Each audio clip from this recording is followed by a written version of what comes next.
In other news, supporters of an Arkansas education ballot initiative are making a final push this week, gathering signatures before the July 5th deadline to qualify for the November ballot.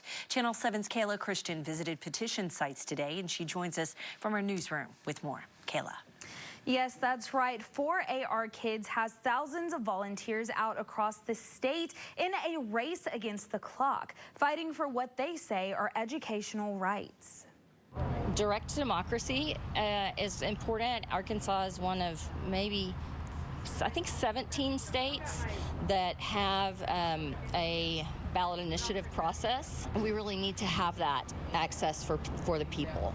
4AR Kids' goal is to push the Arkansas Educational Rights Amendment, modifying the education article of the Constitution with changes like upholding the minimal standards set by the 2002 Lakeside Supreme Court decision and to allow universal access to pre-K 3 and 4. Children who go to pre-K are more likely to graduate from high school. They're more likely to go to college.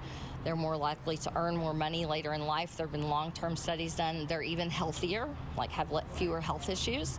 So it would be a huge investment for our state to provide that for every child. In addition, they are fighting for private and charter schools receiving state funding to be held to the same standards as public schools.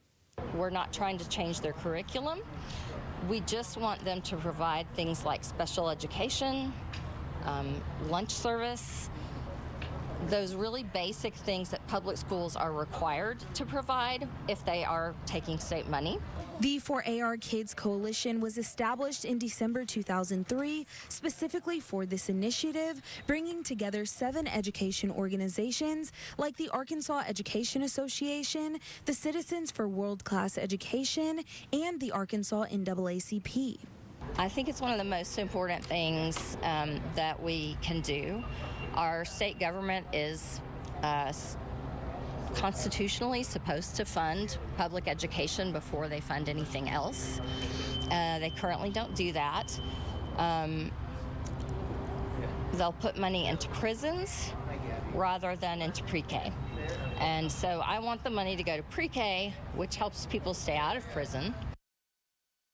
4AR Kids will wrap up their efforts on July 4th with an Independence Day rally at the state capitol. Now, we spoke with the group Opportunity Arkansas, who are in opposition to the amendment. Their founder, Nick Horton, said in part, the reality is that if it becomes law, it will end education freedom in all forms for good and rip critical funding away from thousands of Arkansas families. The proposed constitutional amendment contains a set of massive unfunded mandates that would leave Arkansas taxpayers on the hook for